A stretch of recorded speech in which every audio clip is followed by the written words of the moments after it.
Imagine being the best golfer on the planet, not a contender, not a rising star, the best, ranked number one in the world, sitting one spot above Tiger Woods at the absolute peak of his powers.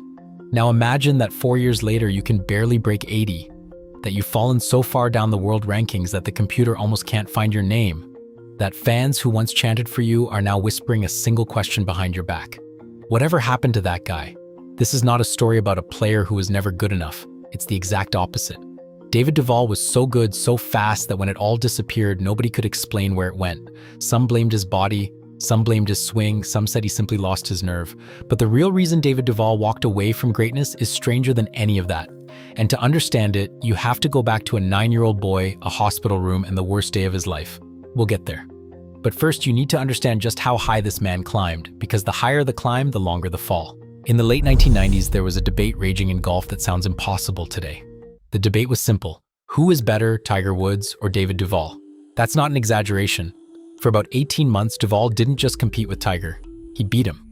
In barely 2 years, he won 11 times on the PGA Tour. 11. He was a machine in wraparound sunglasses, cold and silent and unreadable, mowing down fields while barely changing his expression. And then came the day that turned him into a legend. The final round of the 1999 Bob Hope Chrysler Classic. Duval started the day 7 shots off the lead. 7. On most Sundays, that's a number you don't come back from. He went out and shot a 59. 28 on the back nine. He capped it by hitting his second shot onto the green of a par 5 and rolling in the putt for eagle, to become only the third man in the entire history of the PGA Tour to shoot 59. He didn't pump his fist, he didn't scream, he just picked the ball out of the hole like he'd done it 1,000 times. 2 months later, in March of 1999, he did the truly unthinkable. He knocked Tiger Woods off the #1 ranking in the world and took it for himself. David Duval was officially the best golfer alive. But the man behind the sunglasses was carrying something the cameras never showed, and it started long before any of this. David grew up in a golf family in Jacksonville, Florida. His grandfather was a pro, his father was a pro, but the most important person in young David's life wasn't a golfer at all. It was his older brother, Brent. When David was 9 years old, Brent got sick, seriously sick. A rare illness that attacks the body's ability to make blood.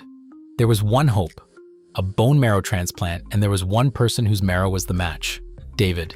So at 9 years old, David Duval became his big brother's donor. He gave a piece of himself, literally, to try to save Brent's life. The transplant didn't take, Brent passed away. And a 9-year-old boy was left with a thought no child should ever have to hold, that his marrow, his body, his gift hadn't been enough to save the person he loved most. His parents' marriage didn't survive the grief. The family came apart, and David Duval did what a lot of kids do when the world stops making sense.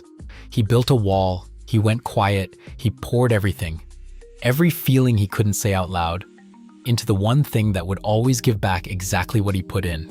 Golf, that cold, unreadable champion the world saw in 1999. That wasn't arrogance, that was armor. He'd been wearing it since he was 9. For most of his career, that armor was his superpower. Nothing rattled him, nothing got in. And for 1 week in the summer of 2001, the armor and the talent finally lined up perfectly.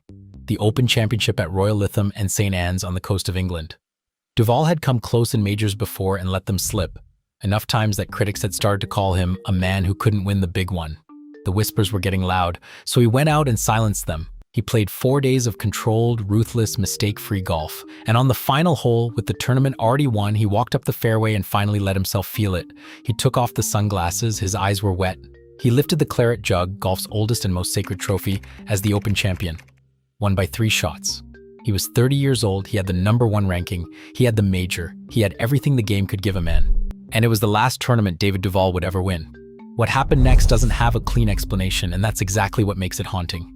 There was no scandal, no single catastrophe. The greatness just drained away. First came the body, vertigo, the room spinning, his balance gone, then his wrist, then his back, then problems with his vision, the very thing a golfer needs most. He started tinkering with the swing that had made him #1, chasing a feeling that wouldn't come back. The results fell off a cliff. The man who shot 59 started shooting in the 80s. He missed cut after cut after cut. And the world ranking, the one that had said #1 next to his name, began a freefall that is almost hard to believe. He dropped out of the top 10, then the top 100, then he fell so far that he was ranked outside the top 1,000 players on Earth. Think about that, from the best on the planet to a man who, on paper, was barely a professional golfer anymore. In just a few short years, The sports world had a tidy story ready to go.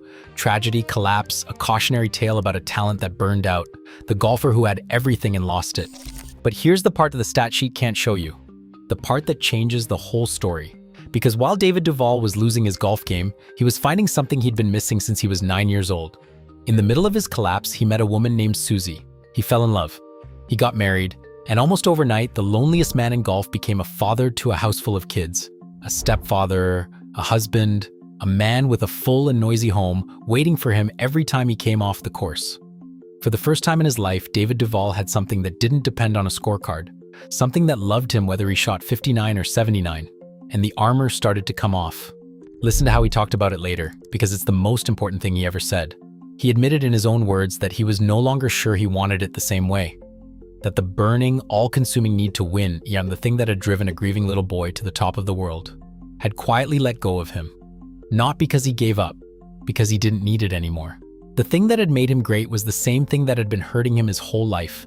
And the moment he finally healed, the greatness loosened its grip. So was it a fall, or was it the first time David Duval was ever actually free?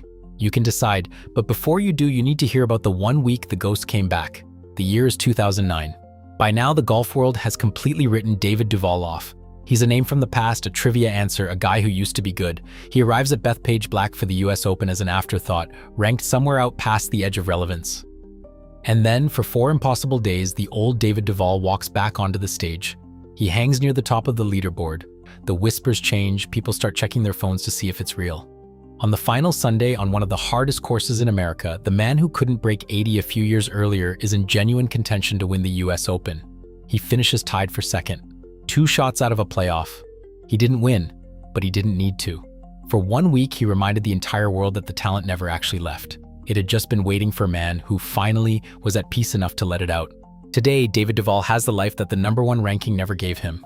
He found a home in the broadcast booth, talking about the game with a warmth and honesty the silent young champion never showed. He's a husband, he's a father. He laughs now, the sunglasses are off. So what really happened to David Duval? The easy answer is injuries and a broken swing. The real answer is harder and a lot more human. He didn't lose his game. He found something he valued more than his game. And once he had it, he stopped being willing to give it everything.